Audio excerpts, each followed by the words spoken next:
तो दोस्तों 3-4 महीने पहले एक कन्नड़ भाषी मूवी आई थी जिसका नाम था कांतारा, जिसका डायरेक्शन ऋषभ शेट्टी ने किया था और वो इसमें मेन लीड हीरो भी थे। कांतारा ने हमें एक बार फिर ये याद दिलाया कि फिल्में सिर्फ राष्ट्रवाद, धर्म, रोमांस, एक्शन और कॉमेडी जैसे टॉपिक पर ही नहीं बल्कि इसके इतर सामंतवाद, आदिवासी अधिकार, जातीय व्यवस्था, भूमि अतिक्रमण जैसे गंभीर मुद्दों पर भी बनाई जा सकती है। मेरे हिसाब से फिल्म बनाना सिर्फ लोगों का मनोरंजन करना ही नहीं बल्कि उनको अपने देश की संस्कृति, भाषा और समाज में घट रही घटनाओं, प्रकृति और पर्यावरण से भी रूबरू कराया जाना चाहिए, ताकि एक उत्तर भारत में बैठा व्यक्ति दक्षिण भारत की संस्कृति, सभ्यता, वहां के खान पान, वेशभूषा और वहां की पर्यावरणीय संरचना को अच्छी तरह समझ सके। आज के समय में जहां लोग इतनी बिजी लाइफ जी रहे हैं, वहीं वे कुछ समय अपने परिवार और दोस्तों के लिए भी निकाल रहे हैं। बचे कुछ घंटों में वे किताबों की अपेक्षा फिल्मों को अधिक महत्व देते हैं और शायद ये उनके हिसाब से सही भी हो। लेकिन जब आप उन बचे हुए कुछ सीमित समय में कोई फिल्म थिएटर में देखने जाते हैं और वो फिल्म आपको बहुत निराश करती है, उसमें उन्हीं पिछली कहानियों को तोड़ मरोड़ कर एक नई हैवी स्टार कास्ट के साथ आपके सामने फिर से परोस दिया जाता है और उसी समय काल में कुछ अन्य बेहतरीन क्षेत्रीय भाषी फिल्में आपकी भाषा में डब होकर आपके सामने आती हैं, तो इनमें दिखाई गई कहानियों से आप एक जुड़ाव महसूस करते हैं। इनमें दिखाए गए कैरेक्टर्स को आप अपने से जोड़कर देखने लगते हैं। तो दोस्तों, इस फिल्म में दिखाए गए देवता पंजुरुली देव के बारे में बहुत कम लोग ही जानते होंगे।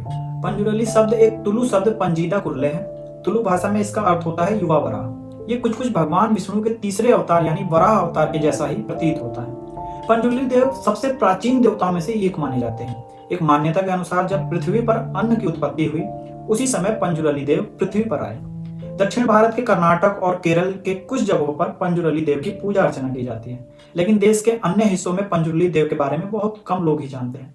पौराणिक कथाओं के अनुसार कई कहानियां लोगों के बीच प्रचलित है। उनमें से एक छोटी कहानी यह भी है कि एक नवजात वराह अपनी मां से बिछड़ गया। वह भूख प्यास से इधर उधर तड़पने लगा और मृत्यु की कगार पर आ खड़ा हुआ। उसी समय मां पार्वती की नजर उस नवजात वराह पर पड़ी। उस वराह के बच्चे को देख इस पर उनको दया आ गई और मां पार्वती उसे अपने साथ कैलाश पर्वत पर लेकर चली गई। वहां वह उसकी देखभाल अपने पुत्र के समान ही करने लगी। साथ ही साथ समय समय अब उस युवा वराह ने एक विकराल रूप धारण कर लिया।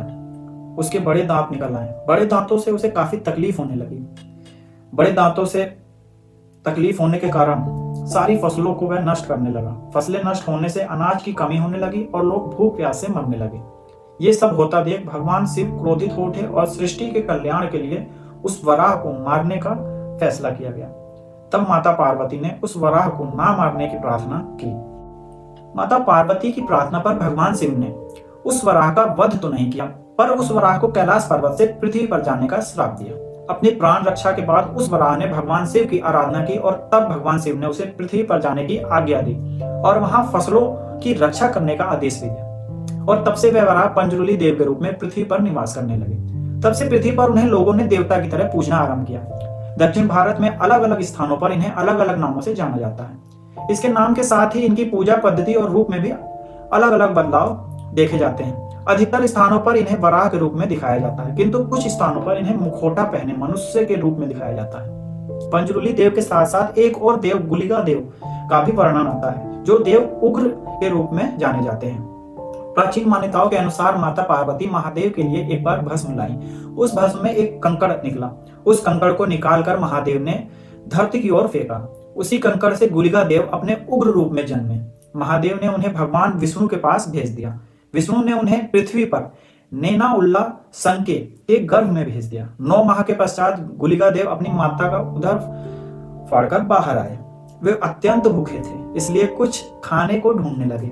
वे इतने भूखे थे कि उन्होंने सूर्य को खाने का भी प्रयास किया। उन्होंने मछलियां खाई, जानवरों का खून भी पिया, फिर भी उनकी भूख शांत नहीं हुई। अंत में विष्णु ने अपनी छोटी उंगली उन्हें खाने को दी, तब जाकर उनकी भूख शांत हुई। तो दोस्तों, इसी मूवी में भूता कोला नृत्य के बारे में भी दिखाया गया। भूता कोला नृत्य यानी तुलु भाषा में भूता का अर्थ देवीय शक्ति या नृत्य का तरीका एवं कोला का अर्थ होता है नृत्य। भूता कोला नृत्य पारंपरिक नृत्य माना जाता है, अर्थात ये कला पीढ़ी दर पीढ़ी चलती है। जो व्यक्ति भूता कोला नृत्य में निपुण होता है, वो अपनी सबसे योग्य संतान को इसकी शिक्षा देता है और इसके बाद उसका वही पुत्र भूता कोला के नृत्य को करता है। केवल वही व्यक्ति भूता कोला नृत्य को करने के लिए माना जाता है जिसका मन पवित्र हो और जिसके शरीर में उस नृत्य के प्रदर्शन के समय देव या भूत प्रवेश कर सके।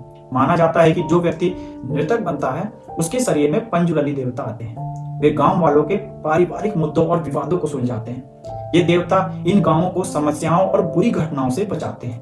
भूता कोला मूल रूप से गांव देवता के मंदिर के पास खुले मैदान में किया जाता है। कर्नाटक में इसे नवंबर से मार्च तक आयोजित किया जाता है। लोग इसे निजी कार्यों के लिए भी आयोजित करते हैं, जैसे शादी से पहले, जमीन लेने से पहले, गृह प्रवेश के समय। इसमें देव को अपनी समस्या बताकर समस्या का हल लिया जाता है। साथ ही उन्हें बहुत मान सम्मान भी दिया जाता है और इनकी बातों को बड़े ध्यान से सुना भी जाता है एवं पालन भी किया जाता है। भूता कोला करने वाले व्यक्ति के हाव भाव बदल जाते हैं। लोगों की मान्यता है कि भूता कोला करने वाला व्यक्ति लोगों को आने वाली समस्याओं से आगाह कराता है। भूता कोला में जिसका आह्वान किया जाता है वो स्थानीय देवता ही होते हैं। जिस देवता को बुलाना है उसके हिसाब से भूता कोला करने की साज सज्जा बदल जाती है। सूर्यास्त से सूर्योदय तक यह नृत्य चलता रहता है और बिना खाए पिए भूता कोला किया जाता है और पूरे गांव के खाने पीने की व्यवस्था भी वहां लोगों द्वारा की जाती है।